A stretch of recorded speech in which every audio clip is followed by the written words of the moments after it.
जिस देश के 57,409 लोग आतंकवाद की सूली पर मृत्यु को प्राप्त कर रहे हो, जिस देश की पश्चिमी सीमा से पाकिस्तानी दहशतगर्द भारत में घुसकर AK-47 RDX और नकली नोटों से अफरा तफरी मचा रहे हो, जिस देश की पूर्वी सीमा को लांघ कर आए 2 करोड़ बांग्लादेशी घुसपैठे हर कोने की तस्वीर बदल रहे हैं, जिस देश में नेपाल सीमा से लेकर तमिलनाडु तक लाल गलियारा कहलाने वाला ये ड्रैगन छाती पर लौट रहा हो, लेकिन देश के बीचों बीच एक इलाके में उम्मीद की रोशनी दिखाई दे रही है। ये देश का इकलौता क्षेत्र है जहां लोग खुद नक्सली आतंकवादी से लोहा लेने के लिए एकजुट होकर खड़े हो गए हैं। You teach values to father, it remains at the doorsteps only.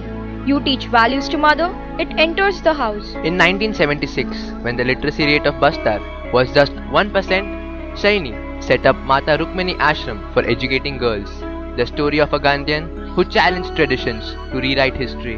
Dharampal Saini was born in 1930 in the princely state of Dhar in Madhya Pradesh. He was just an ordinary student until he came into contact with his commerce teacher Vidyasagar Pandey, who introduced him to the teachings of Mahatma Gandhi. Saini soon was associated with number of Gandhian institutions, including Bhil Sera Sangh in western Madhya Pradesh and Gujarat. He wanted to do something out of the box. He read about girls of Bastar who were harassed by a bunch of hooligans and the girls chopped them to death. Saini wanted to groom these girls of Bastar and channelize their energies for the development of the country.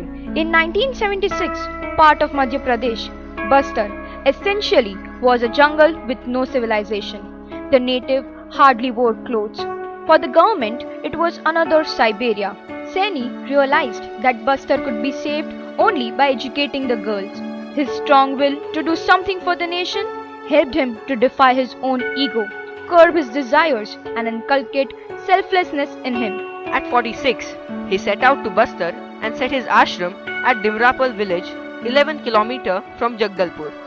His donation was 5 rupees by his guru Vinoba Bhave. When Chhattisgarh was established in 2000, Bastar and its schools have been receiving more attention from the government. Today, there are 37 total schools run by the ashram and 16 are for boys. The Dhurli and Chirugaon schools have maintained 100% record for the past 12 years with all students passing with first division. Saini still stays in a 2-room kacha house filled with books and bags of seeds for the next sowing season. He is always in khadi.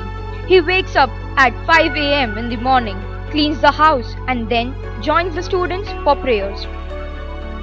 He talks with his students on current affairs too, like Kalpana Chawla and APJ Abdul Kalam.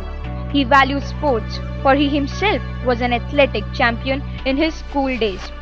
He encourages participation of girls in sports. He has groomed the girls of Maria and Gond tribals in marathon, archery and kabaddi. Along with sports, values are also a part of all-round personality development. Teachers are appointed by the students. They have the final verdict.